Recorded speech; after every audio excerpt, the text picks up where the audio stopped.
Bismillahirrahmanirrahim. Assalamualaikum warahmatullahi wabarakatuh. Yang saya hormati Ibu Kepala Sekolah SD Karanganyar, yang saya hormati Ibu Chandra Astri Pertiwi, serta teman-teman Dewan Guru SD Negeri Karanganyar. Alhamdulillah, puji syukur kepada Allah Ta'ala, pada hari ini kita bisa mengikuti kegiatan yaitu desiminasi budaya positif di sekolah yang nanti akan disampaikan oleh beliau Ibu Chandra Astri Pertiwi dari CKP Angkatan 9. Sebelum kita lanjut ke acara berikutnya, mohon izin untuk membacakan susunan acara. Acara yang pertama nanti pembukaan, kemudian yang kedua menyanyikan lagu Indonesia Raya, yang ketiga sambutan kepala sekolah, nanti keempat acara masuk inti yaitu pemaparan budaya positif, dan yang terakhir atau yang acara kelima yaitu penutup. Marilah kita buka acara pada hari ini dengan pembacaan Bismillah. Bismillah. Acara yang kedua yaitu menyanyikan lagu Indonesia Raya. Kami mohon untuk Ibu Dwi Retno Susulawati untuk memimpin menyanyikan lagu Indonesia Raya. Dipersilakan.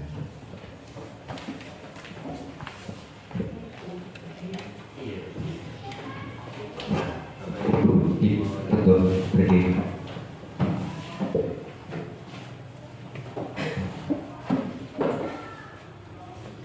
Hiduplah Indonesia Raya, Indonesia tanah airku, tanah tumpah darahku.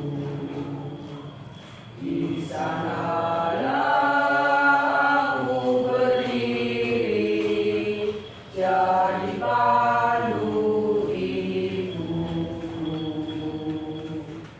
Indonesia kebangsaanku, bangsa dan tanah airku.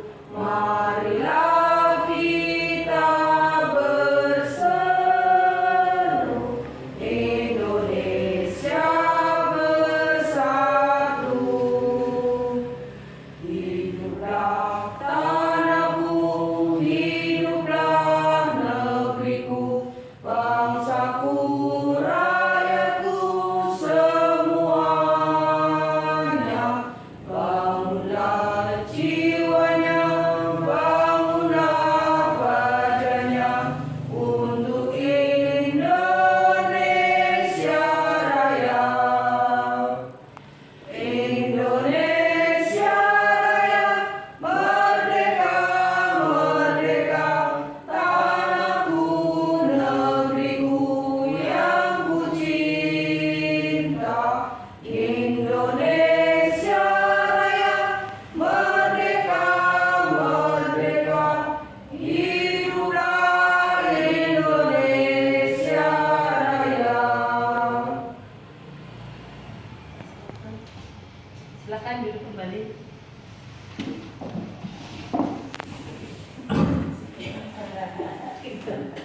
Demikian acara yang kedua menyanyikan lagu Indonesia Raya.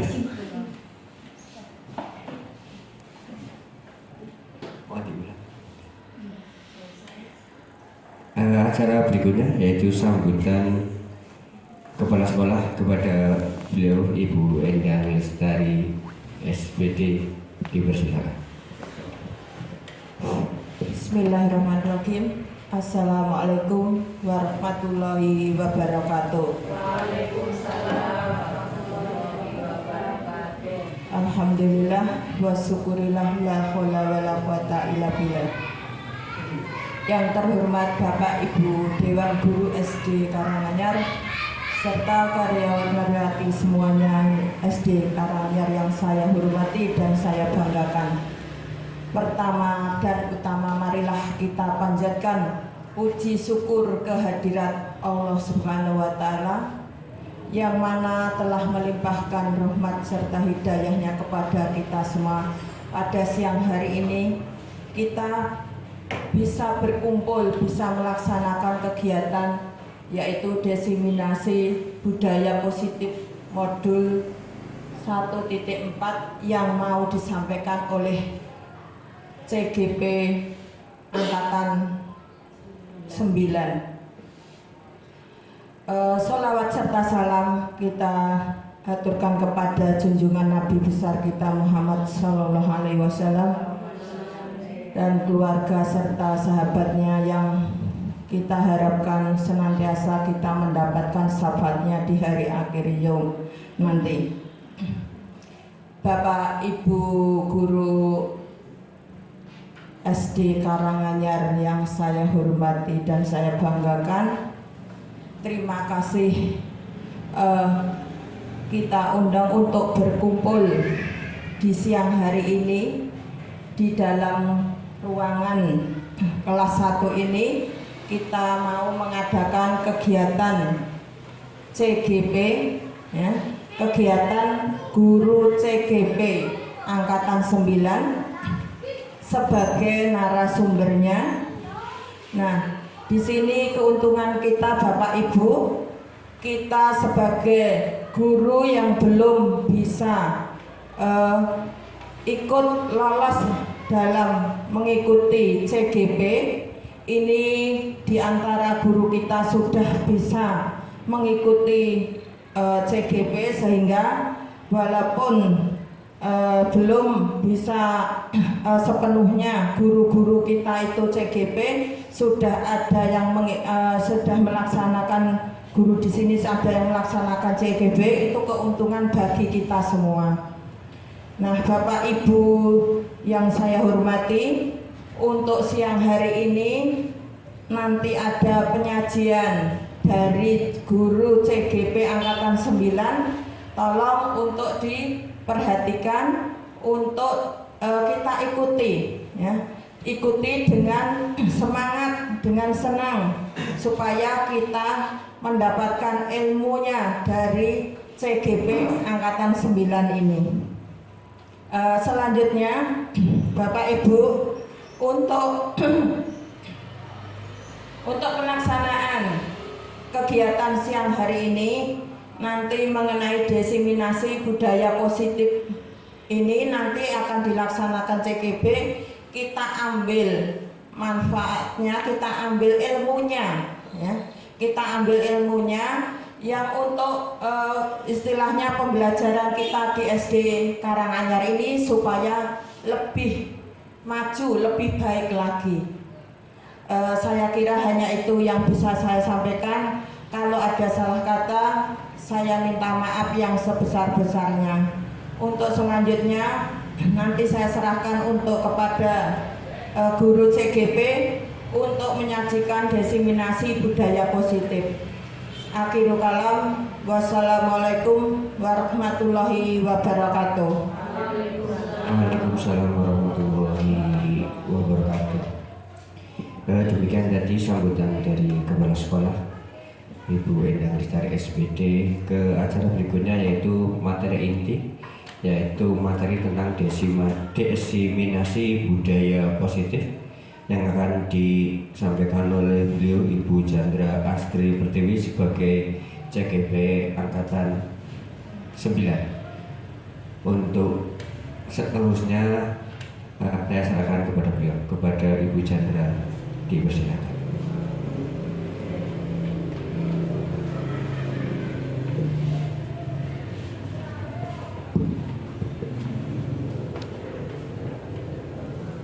Assalamualaikum warahmatullahi wabarakatuh.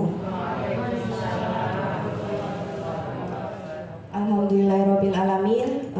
Wassalatu wassalamu ala asrofil anbiya'i wal mursalin wa ala alihi wa sahbihi ajma'in. Pertama-tama marilah kita panjatkan puja dan puji syukur kita kepada Allah Subhanahu wa taala karena atas nikmat sehatnya kita dapat berkumpul dalam acara diseminasi budaya positif modul 1.4. Sholawat serta salam marilah kita sampaikan kepada Nabi Muhammad SAW. Semoga kita termasuk umat beliau yang akan mendapatkan syafaat di yaumil qiyamah. Amin amin ya rabbal alamin. Yang terhormat Ibu Kepala Sekolah SD Negeri Karanganyar, Ibu Endang Lestari. Yang saya hormati Bapak dan Ibu Guru, rekan Dewan Guru SD Negeri Karanganyar, serta tenaga pendidik di SD Negeri Karanganyar.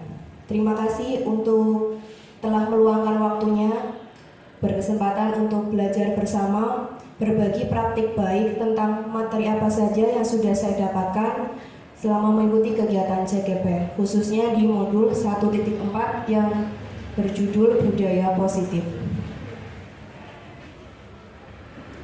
Jadi nanti ada beberapa materi yang akan kita pelajari bersama. Yang pertama tentang disiplin positif dan nilai-nilai kebajikan universal.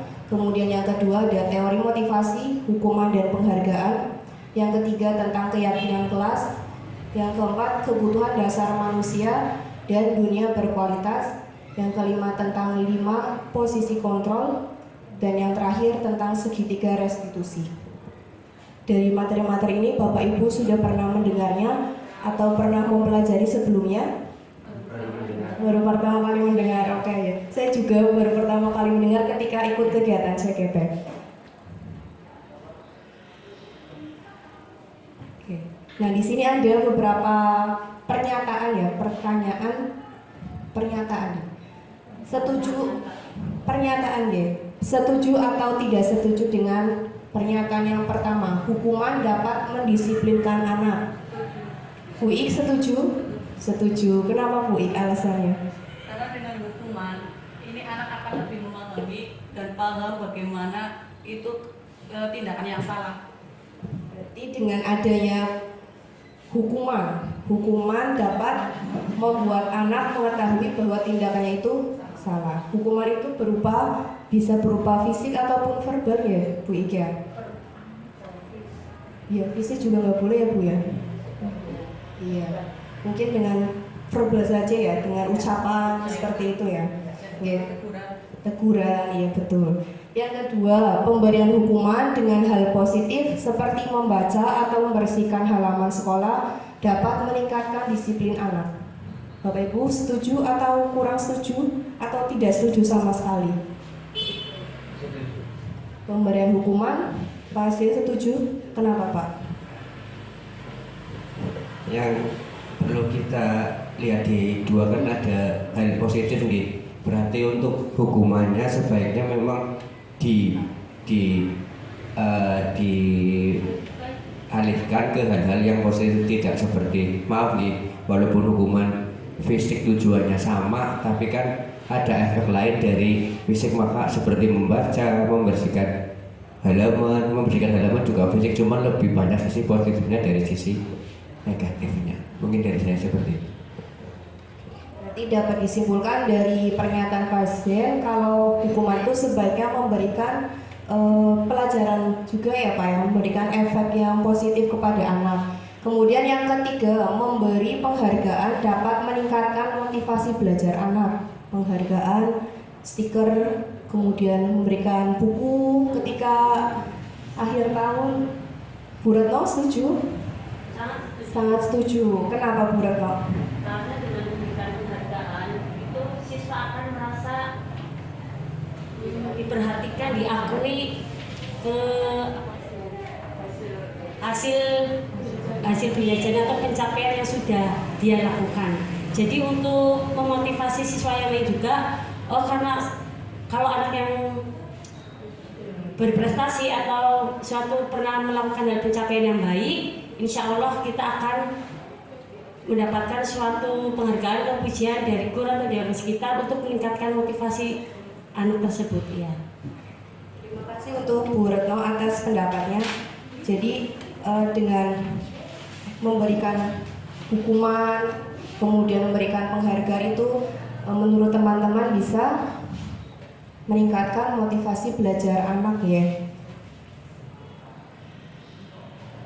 Jadi dalam materi yang pertama tentang disiplin positif dan nilai-nilai kebajikan, dapat kita ketahui bahwa makna kata disiplin itu artinya dari bahasa Latin artinya belajar. Jika makna ini dapat berkonotasi dengan disiplin diri dari murid Socrates dan Plato. Disiplin diri dapat membuat orang siswa untuk menggali potensinya menuju sebuah tujuan, apa yang akan dihargai. Namun dalam budaya kita, makna disiplin kadang berubah menjadi sesuatu yang dilakukan orang kepada orang lain untuk mendapatkan kepatuhan. Jadi kalau kita disiplin ya anak-anak akan patuh terhadap aturan yang kita buat seperti itu. Kecenderungannya menghubungkan kata disiplin dengan ketidaknyamanan, bukan dengan apa yang kita hargai atau mencapai suatu tujuan yang mulia. Jadi disiplin yang positif itu adalah dalam budaya kita, disiplin dimaknai sesuatu yang dilakukan orang kepada orang lain untuk mendapatkan kepatuhan. Tadi seperti yang sudah disampaikan, dan hubungannya dengan ketidaknyamanan.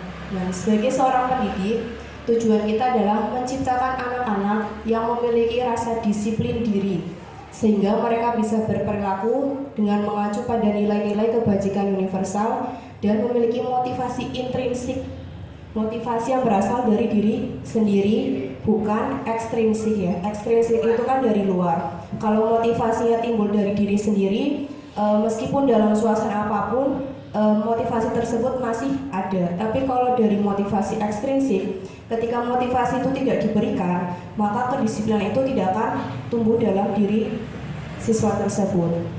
Jadi yang dimaksud budaya atau disiplin positif yaitu salah satu cara menerapkan disiplin yang bertujuan untuk menumbuhkan kesadaran serta memberdayakan anak untuk melakukan sesuatu tanpa sokongan, ancaman, ataupun hukuman.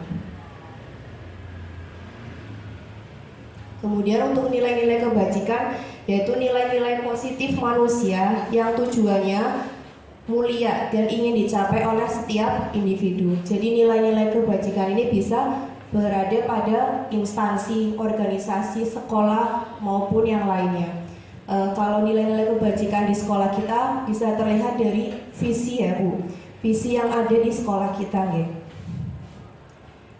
Nah, nilai kebajikan lainnya kalau di kurikulum Merdeka ini kita mengenal dengan istilah profil pelajar Pancasila. Yang pertama, beriman, takwa kepada Tuhan Yang Maha Esa dan berakhlak mulia. Yang kedua, mandiri, bernalar kritis, berkebinekaan global, bergotong royong, dan terakhir kreatif. Bu Retno mau membantu menyanyikan lagu profil pelajar Pancasila dengan gaya-gayanya. Ibu Retno, ayo, yuk bareng-bareng kita di depan. Bu Retno yang memimpin ya. Bu Retno sering menerapkan ini di kelas ya. Iya. Semuanya boleh berdiri Bapak Ibu.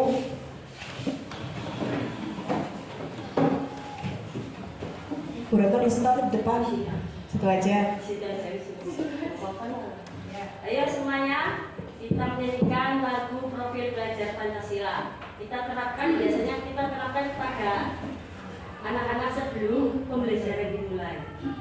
1, 2, 3. Belajar Pancasila, beriman dan bertakwa pada Tuhan Yang Esa dan berakhlak mulia, berkebinekaan global, gotong royong mandiri, kreatif dan bernalar kritis. Sekali lagi yuk. Ayo semangat di ada. 1, 2, 3. Belajar Pancasila, beriman dan bertakwa pada Tuhan Yang Esa dan berakhlak mulia, berkebinekaan global, gotong royong mandiri, kreatif dan bernalar kritis. Oke, tepuk tangan untuk kita semua. Ya. Jadi ternyata setelah kita pahami dalam kurikulum Merdeka ini mengandung nilai-nilai kebajikan universal ya, dan nilai-nilai ini diharapkan dapat tumbuh dalam diri masing-masing murid yang kita ajar di sekolah. Berikutnya tentang budaya positif. Apa itu budaya positif? Jadi budaya positif itu timbul dari nilai-nilai dan kebiasaan-kebiasaan di sekolah yang berpihak pada murid agar mereka dapat berkembang menjadi pribadi yang kritis, penuh hormat dan bertanggung jawab. Menurut Bapak Ibu, apakah budaya positif ini sudah kita terapkan di SD Negeri Karanganyar? Nilai-nilai kebiasaan-kebiasaan apa ya? Contohnya kebiasaan yang sudah kita lakukan di SD Negeri Karanganyar yang rutin, menjaga kebersihan, iya itu juga nilai-nilai kebaikan, bersih ya Bu Srianti ya. Melaksanakan piket, memberi salam, betul. Kemudian ketika bertemu dengan Bapak Ibu guru, salim ya. Betul, itu juga termasuk nilai-nilai dan kebiasaan yang sudah dilakukan di SD Negeri Karanganyar. Berarti kita sudah menerapkan budaya positif dan penerapan ini diharapkan akan terus-menerus ya. Terus-menerus kita lakukan agar tidak hilang. Karena kalau budaya positif itu tidak terus dilaksanakan, maka lama-kelamaan akan memudar dan bahkan hilang seperti itu. Kemudian untuk materi yang kedua tentang teori motivasi, hukuman, dan penghargaan. Apa beda dari ketiga materi ini? Jadi teori motivasi perilaku manusia itu ada 3. Jadi motivasi dalam diri kita itu yang pertama untuk menghindari ketidaknyamanan atau hukuman. Misalkan, lah berangkatnya jangan telat biar nggak dihukum.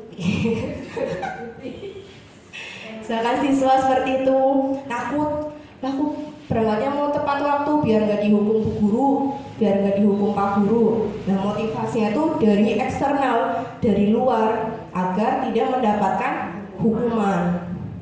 Setuju Bapak Ibu? Ya. Yang kedua, untuk mendapatkan imbalan dari orang lain. Contohnya apa ya? Motivasi biar dapat imbalan atau penghargaan dari orang lain. Ada yang bisa memberikan contoh?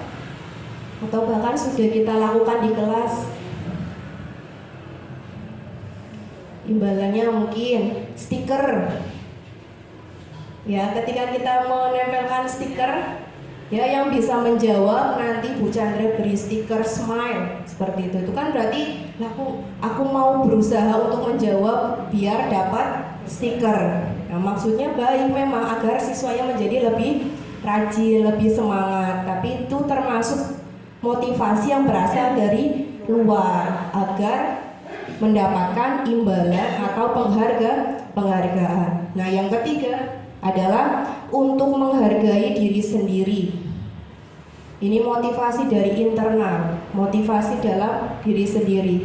Tujuannya agar menerapkan disiplin yang positif. Menerapkan untuk menghargai diri sendiri ya. Jadi diharapkan murid-murid kita itu bisa memiliki motivasi internal dalam melaksanakan disiplin positif baik di sekolah, di lingkungan rumah maupun di lingkungan masyarakat.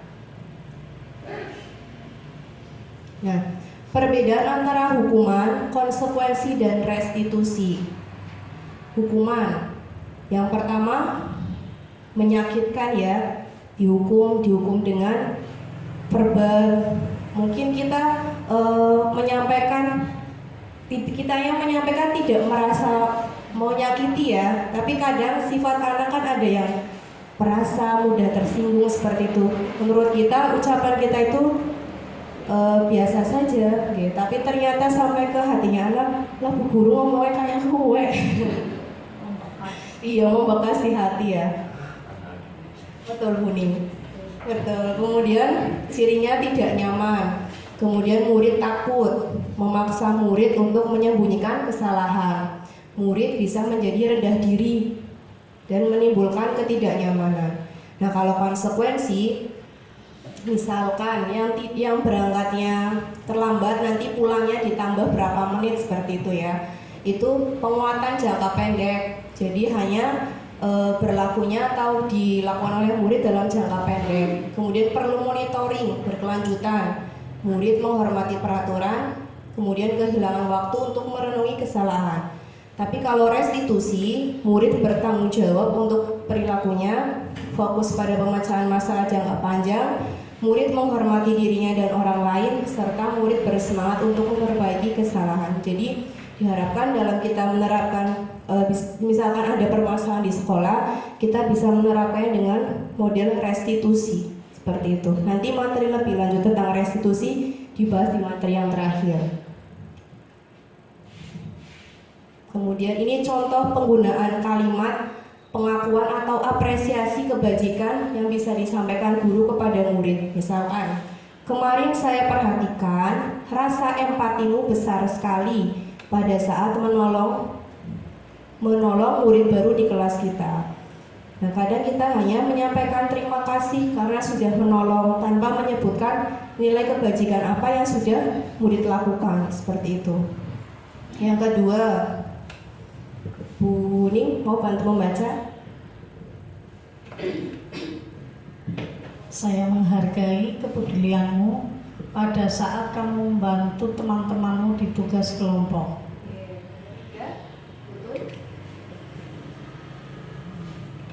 Terima kasih untuk rasa tanggung jawabmu pada saat kamu memungut kertas-kertas yang berserakan di lantai.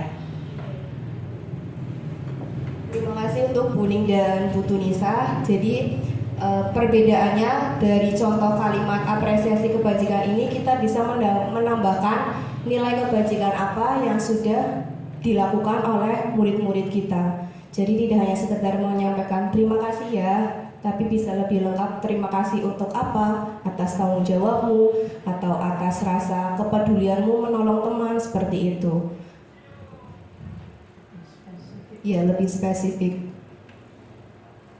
Kemudian, nah coba kita bedakan antara mana yang termasuk hukuman, mana yang termasuk konsekuensi. Yang pertama, mencatat 100 kali di dalam buku kalimat saya tidak akan terlambat lagi karena terlambat ke sekolah. Kira-kira ini hukuman atau konsekuensi?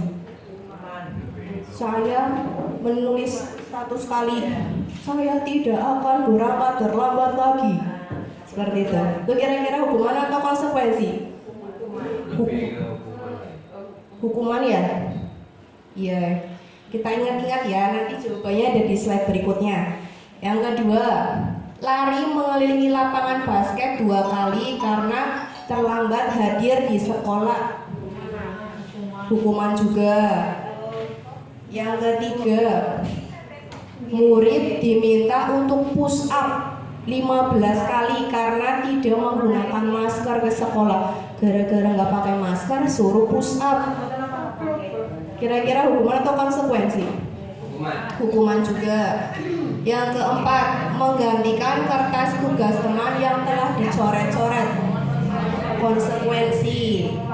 Yang kelima, membersihkan tumpahan air di meja tulis karena tersenggol pada saat belajar. Konsekuensi, murid disuruh untuk mengenakan sepatu seharian di sekolah karena tidak mengenakan sepatu hitam.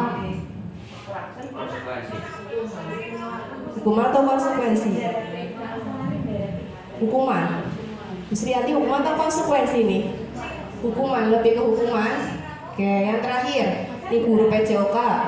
Lari mengelilingi lapangan basket 2 kali karena terlambat 10 menit untuk pelajaran PJOK. Pelajaran PJOK. Iya, coba kita cek jawabannya. Iya betul, yang pertama hukuman, yang kedua juga hukuman, ketiga push up hukuman, keempat konsekuensi, kelima juga konsekuensi, keenam hukuman, dan terakhir konsekuensi. Betul ya? Betul, hebat guru-gurunya 100. Ya, jadi ada yang bisa membedakan antara hukuman dan konsekuensi dari contoh-contoh yang sudah diberikan. Apa ya hukuman gue ya? Hukuman ada relevansi.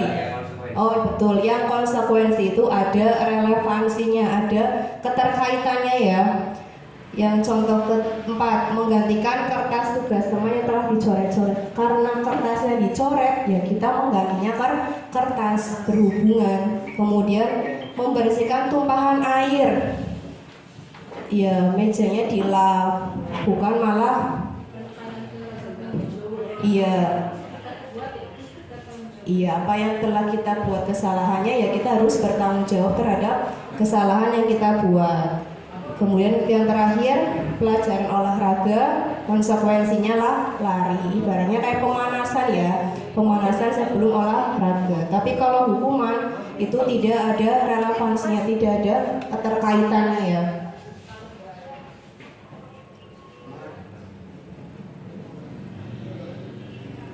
Kemudian materi yang ketiga adalah tentang keyakinan kelas. Pertanyaan yang pertama, mengapa kita memiliki peraturan tentang penggunaan helm pada saat mengendarai kendaraan roda 2? Kira-kira kita pakai helm saat naik motor untuk apa? Agar apa? Melindungi kepala, kemudian menjaga rasa aman. Kenapa Bu Indah? Biar keselamatan. Itu kayaknya alasan pribadinya Bu Indah. Survei, takut terkena panas ya. Oke, yang kedua, mengapa kita memiliki peraturan tentang menggunakan masker dan cuci tangan setiap saat? Kira-kira untuk apa? Kenapa kita harus cuci tangan setiap saat? Untuk kesehatan, kebersihan ya. Ya, jadi untuk mendukung motivasi intrinsik perlu kembali ke nilai-nilai atau keyakinan yang lebih menggerakkan seseorang dibanding hanya mengikuti peraturan-peraturan. Jadi ada misalkan naik motor pakai helm, benora ditilang, ya sekedar agar tidak melanggar peraturan seperti itu. Terus pakai masker sama cuci tangan, mungkin waktu zaman COVID ya harus seperti itu, peraturannya seperti itu. Tapi sekarang meskipun sudah tidak COVID, kita tetap memakai masker ketika keluar. Itu berarti sudah memiliki nilai-nilai kebajikan dalam diri kita. Jadi keyakinan kelas adalah nilai-nilai kebajikan universal yang telah disepakati secara tersirat dan tersurat, yang secara tertulis maupun tidak tertulis, terlepas dari adanya latar belakang suku, negara, bahasa maupun agama. Jadi keyakinan kelas dibuat secara bersama-sama dengan seluruh siswa yang mempunyai nilai-nilai kebajikan yang dapat dipercaya. Jadi keyakinan kelas ini muncul dari peraturan-peraturan yang ada di kelas. Kemudian kita buat keyakinan kelas. Dengan adanya keyakinan kelas bisa membentuk lingkungan yang positif. Lingkungan yang positif ini nantinya akan akan membentuk budaya positif yang bisa kita laksanakan di sekolah.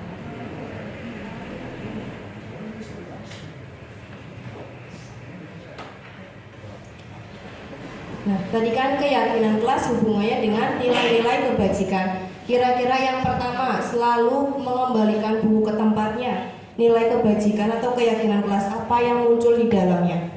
Mengembalikan buku ke tempatnya. Setelah membaca buku, kita kembalikan lagi ke rak bukunya. Nilai apa? Atau keyakinan kelas apa yang muncul?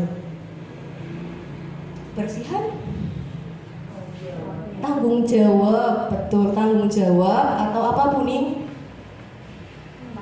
Tadi sepertinya tidak menyebutkan tanggung jawab, yang lainnya kerapihan, betul, iya. Jadi nilai keyakinan kelas atau nilai kebajikan dalam satu kegiatan itu bisa muncul lebih dari satu. Tanggung jawab, kerapihan, seperti itu. Yang kedua, dilarang mengganggu orang lain.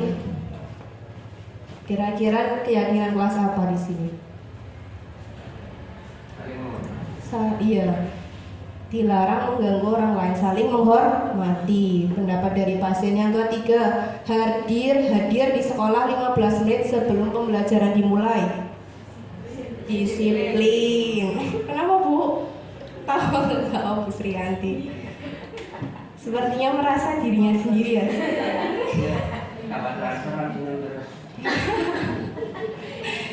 Kemudian dilarang melakukan kekerasan. Dilarang melakukan kekerasan, kira-kira keyakinan kelas apa? Nilai kebajikan apa yang muncul dari kata dilarang melakukan kekerasan? Kasih sayang bisa, saling menghargai, saling menghormati. Dilarang menggunakan narkoba. Apa? Mas Tri? Kira-kira apa?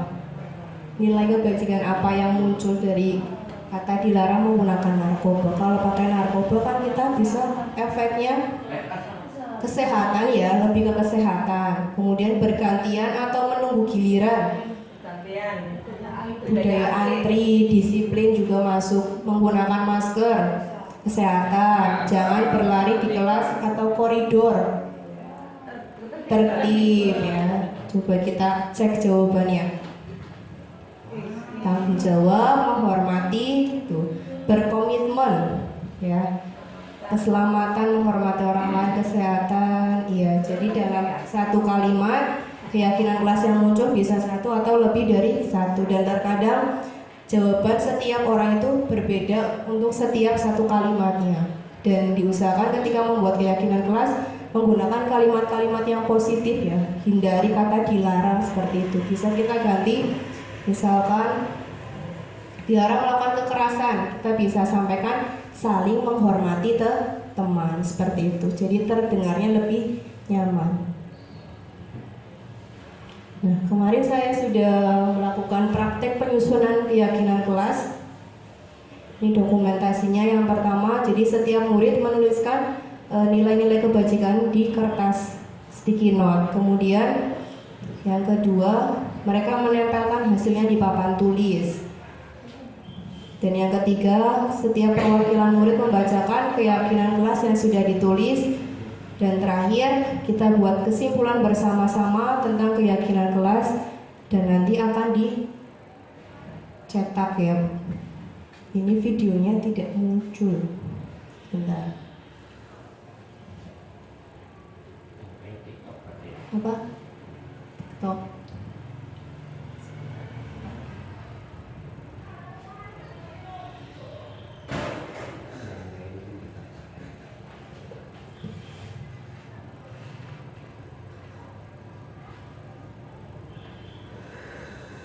Suaranya terdengar.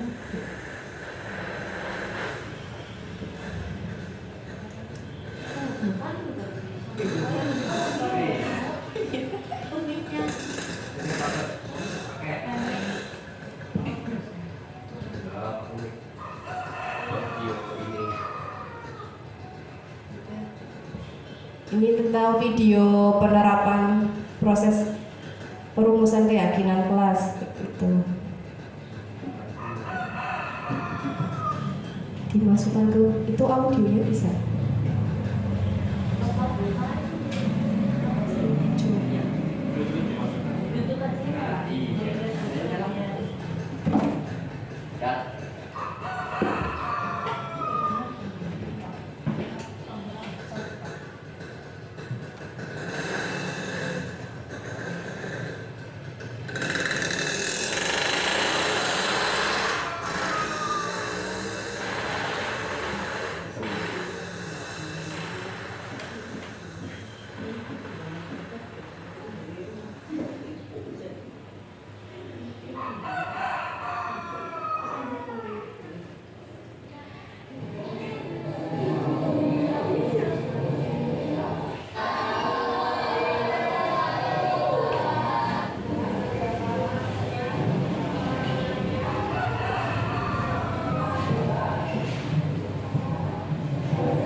Pertama, menerangkan tentang keyakinan kelas itu apa.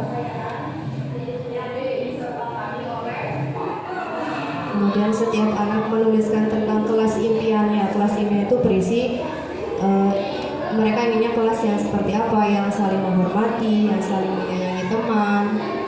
Kemudian dituliskan dalam sticky note.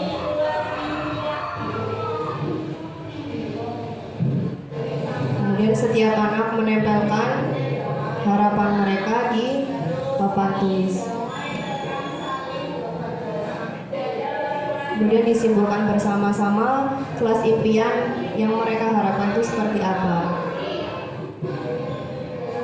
Nah, kemudian misalkan ada anak yang menuliskan dengan kalimat yang negatif seperti kata dilarang, kita bersama-sama mengubahnya menjadi bentuk kalimat yang positif. Setelah muncul kelas impiannya, jadi ada beberapa nilai kebajikan yang muncul, kemudian mereka buat lagi keyakinan kelasnya.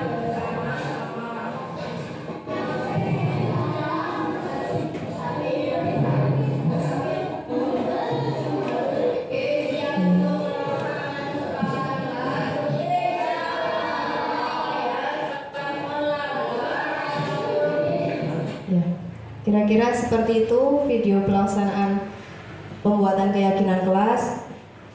Kemudian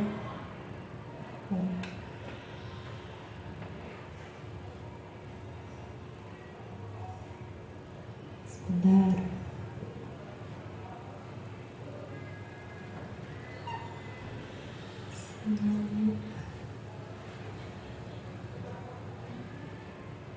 Ini bisa kecil ya.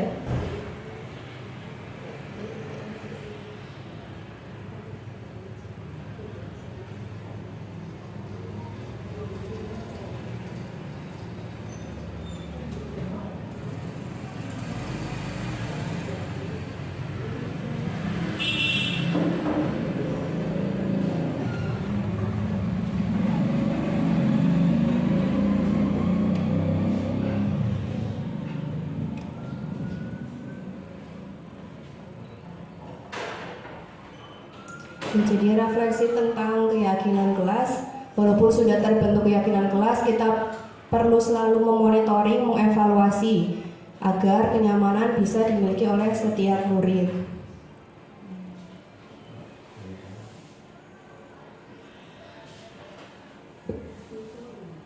Berikutnya, rencana perbaikan untuk implementasi keyakinan kelas perlu melakukan evaluasi secara berkala tentang keyakinan kelas yang sudah dibuat, kemudian saling mengingatkan jika ada yang melanggar keyakinan kelas. Kemudian yang keempat, tentang kebutuhan dasar manusia dan dunia berkualitas. Jadi menurut Dr. William Glasser dalam bukunya The Choice Theory menyampaikan ada 5 kebutuhan dasar manusia. Jadi setiap tindakan yang dilakukan oleh manusia pasti memiliki tujuan tertentu. Semua yang kita lakukan adalah usaha terbaik untuk mendapatkan apa yang kita inginkan. Ketika kita mendapatkan apa yang kita inginkan, sebetulnya saat itu kita sedang memenuhi satu atau lebih dari kebutuhan dasar kita. Yang pertama, kebutuhan untuk bertahan hidup, kasih sayang dan rasa diterima, kebebasan, kesenangan, dan penguasaan. Nah, ini ada 5 kebutuhan dasar. Pertama, bertahan hidup. Bertahan hidup itu contohnya misalkan kita membutuhkan makan, membutuhkan pakaian, rumah. Jadi misalkan kita bekerja, motivasinya salah satunya untuk mendapatkan uang. Uang itu untuk agar kita bisa memenuhi kebutuhan sehari-hari. Itu contoh kebutuhan dasar bertahan hidup. Yang kedua, kasih sayang. Kasih sayang. Contohnya murid-murid kita di sekolah terkadang misalkan ada yang tidak mau bergabung dengan teman-temannya, mungkin dia kebutuhan kasih sayang yang di rumah kurang. Nah, dia mengharapkan bisa terpenuhi di sekolah, tapi di sekolah juga teman-temannya tidak mau bergabung, tidak mau berteman dengan dia. Nah, kita perlu memberikan kasih sayang kepada murid kita. Iya, sepertinya Hamdi butuh kebutuhan kasih sayang perlu lebih itu. Yang ketiga, kebebasan. Ya, kita sebagai seorang manusia merasa atau perlu kebebasan ya. Tapi kebebasan ini juga yang bertanggung jawab ya, tidak benar-benar bebas, ada batasannya. Kemudian yang keempat, kebutuhan akan kesenangan. Kesenangan misalkan bermain game, seperti itu piknik, ya shopping, mas seperti itu. Jadi murid kita juga butuh kesenangan dengan misalkan ketika pembelajaran sudah bosan, kita bisa menambahkan ice breaking seperti itu. Kemudian kegiatan pembelajarannya juga Tidak hanya menyampaikan materi, bisa kadang di luar, kegiatan di secara berkelompok, dan yang kelima adalah kebutuhan dasar penguasaan. Jadi kadang siswa kita ada yang ingin menjadi leader, menjadi penguasa di kelas seperti itu. Nah, perlu kita arahkan, dan harapannya sebagai seorang guru kita bisa memenuhi 5 kebutuhan dasar ini pada murid-murid kita seperti itu. Jadi kita bisa memetakan murid-murid kita ini kebutuhan mana yang masih kosong, yang masih kurang. Kita bisa bantu mengisinya agar dengan kebutuhan dasar yang terpenuhi, maka dia akan bisa menjadi pribadi yang lebih baik, akan nyaman di kelas, akan nyaman di sekolah, sehingga ketika mendapatkan pelajaran dia bisa fokus, bisa meningkatkan hasilnya. Dan yang kelima, 5 posisi kontrol guru dalam pendidikan. Yang pertama ada sebagai penghukum, yang kedua pembuat rasa bersalah, yang ketiga sebagai seorang teman, yang keempat sebagai seorang pemantau, dan yang kelima sebagai seorang manajer. Mari kita lihat arti dari masing-masing 5 posisi kontrol ini, dan kita bisa merefleksikan diri. Kita itu sebenarnya berada pada posisi mana? Apakah posisi yang paling rendah sebagai seorang penghukum atau sudah sebagai seorang manajer? Nah, ciri-ciri yang sebagai seorang penghukum biasanya menghardik, menunjuk-nunjuk, kamu sih seorang pembuat masalah seperti itu, menyakiti, menyindir. Ya, mungkin tanpa kita sadari sekali 2 kali pernah menyampaikan seperti ini kepada murid. Contohnya, kalau kamu tidak melakukannya, awas ya, disertai dengan ancaman ya. Kemudian hasilnya membentak, menyalahkan orang lain. Kadang anak menjadi pembohong agar tidak dihukum oleh gurunya seperti itu. Kemudian untuk membuat rasa bersalah, biasanya gurunya cenderung berceramah dan mengatakan seharusnya ibu kecewa, kemudian kamu seharusnya tahu ibu lelah sekali, mengatakan ibu stres ya.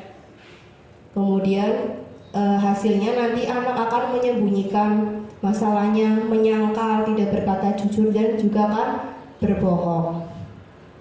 Kemudian untuk yang ketiga, posisi kontrol sebagai seorang teman, biasanya membuatkan alasan-alasan untuk murid. Kata-kata yang dilakukan guru, ayolah lakukan demi ibu, tolong ya, kamu jangan masa kamu tidak mau belajar, ingat ibu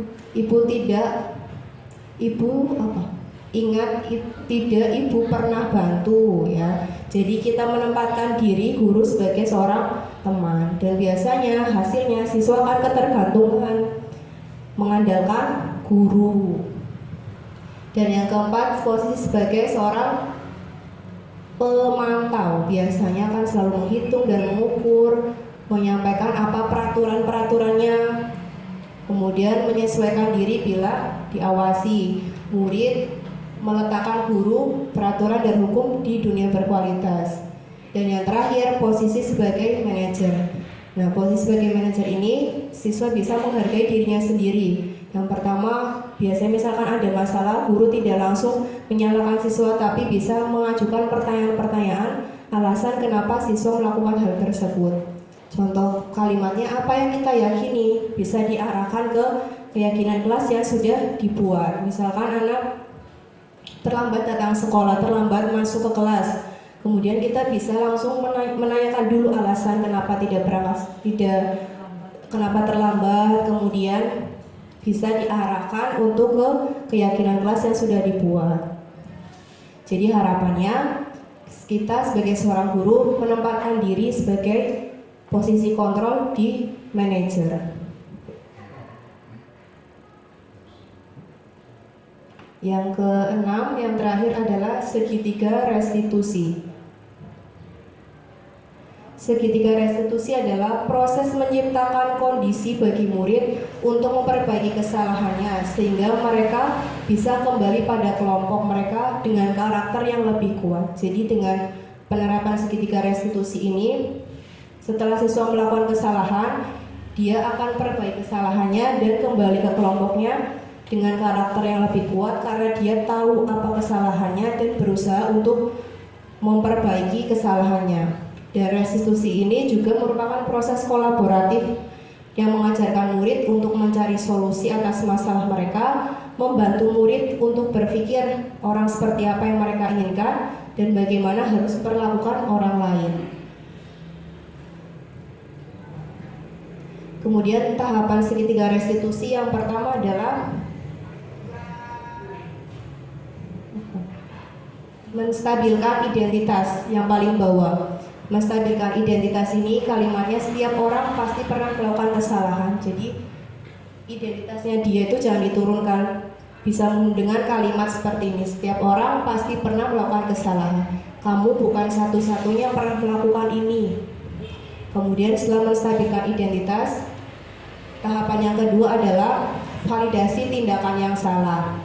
Kita bisa menanyakan alasan murid melakukan kesalahan tersebut. Tidak langsung menjudge ya, kamu salah karena ini, tidak terlambat sekolah, bolak-balik berangkatnya terlambat, begitu. Bisa tanyakan kenapa terlambat sekolah, mungkin ibunya masaknya terlambat, nunggu nih sarapan, antri sarapannya lama ya. Kemudian adakah cara yang lebih efektif untuk mendapatkan apa yang kamu butuhkan? Yang ketiga tahapannya menanyakan keyakinan. Tadi kita sudah membuat keyakinan kelas, perilaku kamu itu terlambat, sudah melanggar keyakinan kelas yang mana, yang disiplin seperti itu. Kemudian nanti dicari solusinya, bagaimana solusi agar kamu tidak terlambat lagi. Misalkan bangunnya, misalkan tidurnya terlalu malam, tidurnya dipercepat, bangunnya lebih pagi seperti itu. Sarapannya ia bisa dibawa ke sekolah.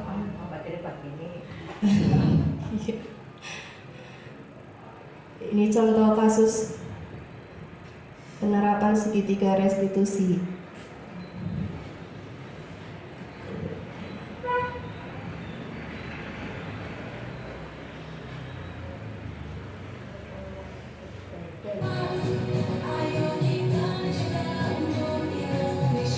Contohnya siswa yang datang terlambat ya.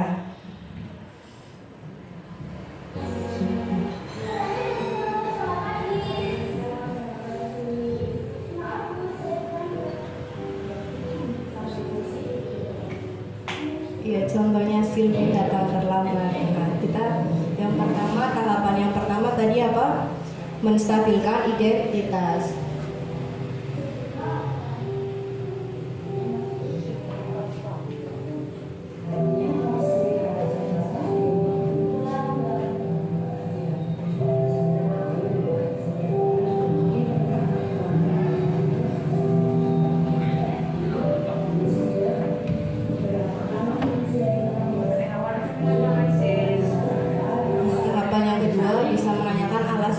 Alasan kenapa datang terlambat.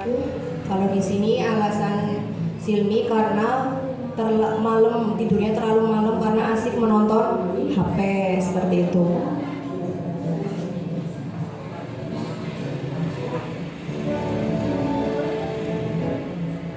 Kemudian contoh yang kedua, jadi saat jam istirahat ada anak yang saling melempar botol hingga botol minumnya temannya sampai pecah seperti itu, tidak bisa dipakai lagi.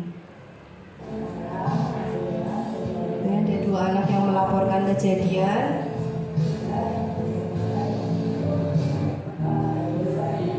Yang melakukan kesalahan Fatan dan Jabar. Tanyakan dulu alasannya. Ketika yang pertama menstabilkan identitas, bahwa memang setiap orang pernah melakukan kesalahan, tapi dari kesalahan tersebut jangan diteruskan, harus kita perbaiki. Kemudian ketika ditanya alasannya, pada tahapan yang kedua alasannya iseng main-main ya, berarti kebutuhan dasar tentang kebebasan ya, kesenangan iya. Kemudian yang ketiga tahapan menanyakan keyakinan kelas yang sudah dilanggar, yaitu saling menghormati, saling menyayangi antar teman.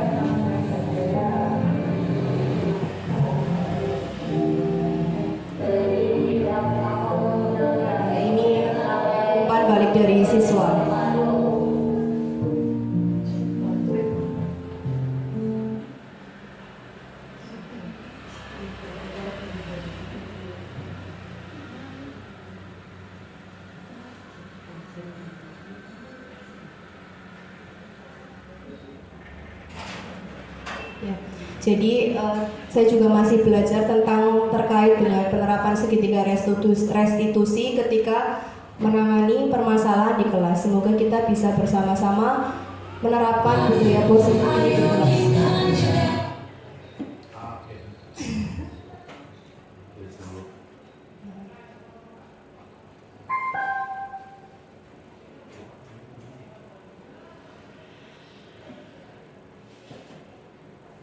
Pada sesi yang terakhir, kita merefleksikan bersama-sama hal baru apa yang dapat mengubah paradigma saya. Nah, dari penyampaian diseminasi ini, materi apa yang bisa mengubah paradigma saya, pandangan saya. Sebelumnya kita bertindak seperti A, kemudian setelah mendapatkan materi ini, pandangan apa yang berubah dari Bapak Ibu guru? Ada yang mau menyampaikan pendapat? Buni, Pak Husni, tentang penerapan budaya positif di sekolah. Pasien silakan. Dari yang tadi kita lihat bersama yang dijelaskan oleh Ibu Chandra memberi kita semacam wawasan baru bahwa segala kesalahan anak itu tidak harus kita justice itu salah dan sebagainya, tapi memang harus di manajerial lah, ditanyakan dulu alasannya apa dan sebagainya biar kedepannya anak timbulnya seperti tadi bukan dari faktor eksternal tapi dari internal. Terima kasih untuk pendapat dari pasien. Yang kedua, perasaan apa yang muncul dari Bapak Ibu selama mengikuti sesi ini, khususnya mengenai makna disiplin dan motivasi intrinsik. Perasaan Bapak Ibu setelah mengikuti kegiatan ini? Senang. Yang lainnya selain pasien? Gembira. Mas Tri merasa gembira. Iya betul, terlihat dari senyumnya berarti gembira ya. Enggak ya, Hamin 4 ya, Hamin 3 nih berkurang 1. Iya. Jadi alhamdulillah ya Bapak Ibu merasa gembira mendapatkan materi baru tentang budaya positif. Kemudian yang ketiga, peran Among seperti apa yang telah kita lakukan. Nah tadi dari 5 posisi kontrol itu kira-kira kita berada di posisi mana ya? Sebagai penghukum atau sebagai pemantau? Kalau pasien lebih ke pemantau. Lebih banyak ke pemantau. Pemantau. Kalau Buni? Iya. Ya boleh refleksi masing-masing. Tadi dari contohnya kira-kira sebagai teman, atau pemantau, penghukum. Tapi kadang kita bisa melakukan beberapa posisi kontrol dalam suatu waktu ya Bu ya. Tapi cenderungnya yang mana yang sering kita lakukan seperti itu. Kalau Buni? Kelas 1 mungkin lebih banyak ke teman. Ke teman ya, karena agar lebih ke pendekatan ya, pendekatan secara personal ya. Kalau Putun? Sama, untuk menghindari rasa takut anak terhadap. Iya. Karena mungkin kelas rendah ya, jadi menerapkan Iya, masih apa istilah Lombok. lombok. Kami bokan iya, biasa TK diantar lagi ditinggal ya di sekolah SD. Putun. Kalau Bu Indah kayaknya Kita sebagai manajer. apa Bu Indah? kita apa? Teman? Atau penghukum, mau membuat rasa bersalah. Teman sama penghukum, dominannya itu Bu Indah ya. Gitu. Pasti sepertinya setuju sekali. Iya sering. Iya partner mengerjakan. Bu Srianti.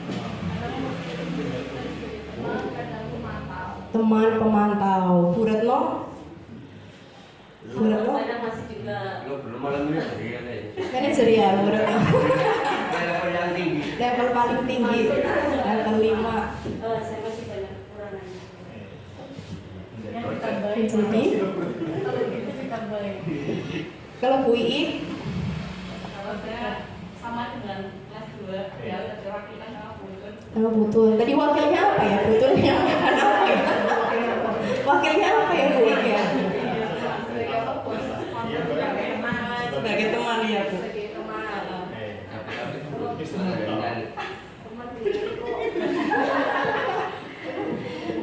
Oh, kalau Pak Husni bagaimana Pak? Pak Husni yang mengajar dari kelas 1 sampai kelas 6. Apakah posisi kontrolnya sama atau Penonton. berbeda setiap kelas? Menjadi penonton, pemantau, penonton, pengawas. Ya, paling tinggi manajerial. Kalau saya itu semuanya adalah pilihan. Jadi tidak penghukum, tidak pemantau, tidak manajerial, itu pasti kita pakai. Karena kasus yang terjadi pada anak itu berbeda-beda. Ada yang kasusnya memang kita menempatkan diri sebagai manajerial sehingga kita akan mendapatkan hatinya anak, ada. Ada anak yang pendekatannya harus dengan psikologi. Jadi kita memerankan diri menjadi teman. Ada memang anak yang harus kita hukum. Benar-benar harus kita hukum karena tingkat kesalahannya itu mungkin sudah berulang-ulang. Sehingga kalau kita menempatkan diri hanya sebagai satu sisi, itu kita tidak akan mendapatkan hatinya anak. Jadi kita pandai-pandai menempatkan, ya boleh katakan teori tadi yang disajikan itu bisa kita gunakan disesuaikan dengan kondisi anak-anak. Kebetulan saya mengajar dari kelas 1 sampai kelas 6, sehingga bagaimana berperan menjadi kelas 1, berperan menjadi kelas 2, bahkan berperan menjadi kelas yang paling tinggi kelas 6. Sehingga pengalaman pribadi saya harus pandai membaca psikologi anak, sehingga nanti kita akan memberikan solusi hukuman konsekuensi yang pas diterima anak. Itu saja. Terima kasih untuk Pak Husni. Kemudian Mas Tri. Oh, sudah dijelaskan. Mungkin barangkali dari guru agama, guru PJOK, kan kalau PJOK seringnya di lapangan ya, lebih ke praktek ya. Kalau Pak Tri bagaimana Pak? Sudah diwakilkan Pak Husni. Terima kasih untuk teman-teman. Mari kita tepuk tangan yang bersama untuk semua semangatnya ya. Ya, jadi seperti yang sudah disampaikan Pak Husni, posisi kontrol yang kita lakukan itu bisa disesuaikan dengan kondisi dan situasi, manakala kita menggunakan sebagai teman sampai ke posisi manajer. Nah, alhamdulillah kegiatan hari ini sudah selesai. Alhamdulillah, ya. Jadi dari materi budaya positif yang sudah dijelaskan, semoga kita bisa menerapkan nilai-nilai kebajikan dalam sekolah kita, menerapkan budaya positif, kemudian bisa membentuk keyakinan kelas dan bisa menempatkan posisi kontrol guru dalam situasi dan kondisi masing-masing. Dan harapannya kita bisa menempatkan posisi sebagai seorang manajer dan bisa menerapkan atau mengatasi suatu permasalahan dengan menerapkan pola segitiga restitusi. Terima kasih untuk Bapak Ibu atas waktunya, atas perhatiannya, kemudian atas partisipasi aktifnya. Saya mohon maaf yang sebesar-besarnya apabila dalam menyampaikan materi terdapat kekurangan, terdapat kesalahan. Wassalamualaikum warahmatullahi wabarakatuh. Waalaikumsalam warahmatullahi wabarakatuh.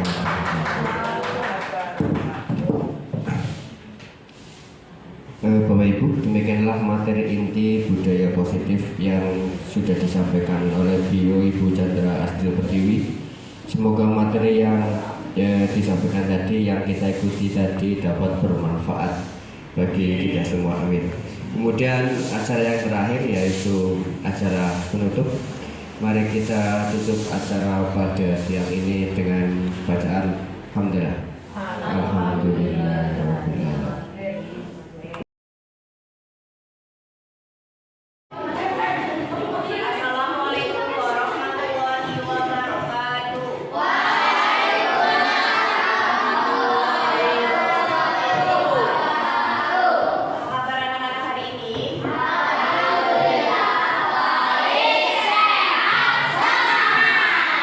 Semuanya berangkat hari ini. Hari ini kita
kelasnya damai. Ya. Terus Faiz damai, tenang, saling bekerja sama. Terus Rangga damai. Arif damai, saling tolong menolong, saling bekerja sama. AB damai, tolong menolong. Damai itu nulisnya bukan pakai D ya, tapi pakai O. Saling bersama melaksanakan piket bersama. Terus Jabar dua kelas yang damai, bisa bekerja sama, saling berteman. Marius dua kelas yang damai, tolong menolong, bekerja sama, melaksanakan piket bersama-sama. Terus Ilyas kelas yang bersih, yang saling tolong menolong, kelas yang tidak bertengkar. Ya Ilyas ya. Terus dari Hamid kelas yang bersih ya Hamid. Untuk ingat kelas yang bersih, yang saling tolong menolong, damai dan tidak membuli ya. Saling mengejek ya. Dari Femi kelas yang bersih, saling tolong menolong, dan siswa tidak boleh saling meledek ya. Noelan damai. Terus Ilham sama kelas yang damai. Silvi kelas yang bersih, yang saling menghargai, melaksanakan tata tertib dan tidak ada pertengkaran. Tegar damai. Kelas yang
besok bisa berangkat tepat waktu? Saya berjanji, Bu. Oke, baik Ibu. Ingat janjinya Silvi, dan Bu Chandra harap besok Silvi bisa berangkat tepat waktu agar tidak ketinggalan pelajaran lagi. Siap, Bu. Terima kasih. Ya, sama-sama. Silakan Silvi bisa kembali ke tempat duduknya, mulai pelajaran seperti biasa. Ya, silakan duduk di sana.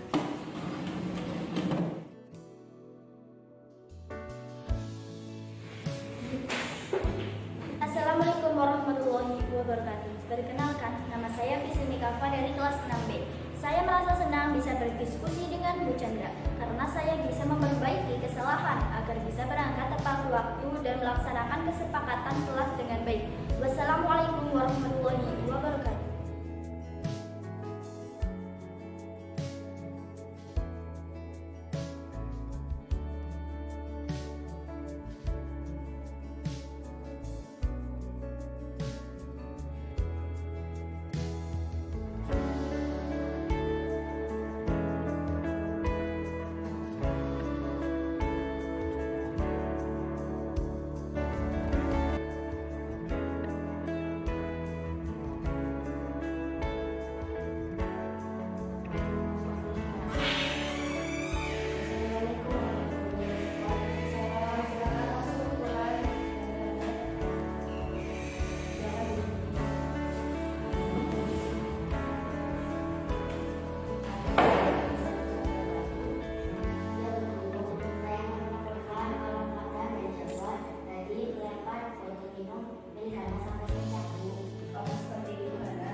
Kami dari kelas 6B SD Negeri Karanganyar. Kami merasa senang karena sudah mendapat saran dan solusi dari Bu Chandra atas permasalahan yang sudah terjadi. Kami berjanji tidak akan mengulangi lagi. Wassalamualaikum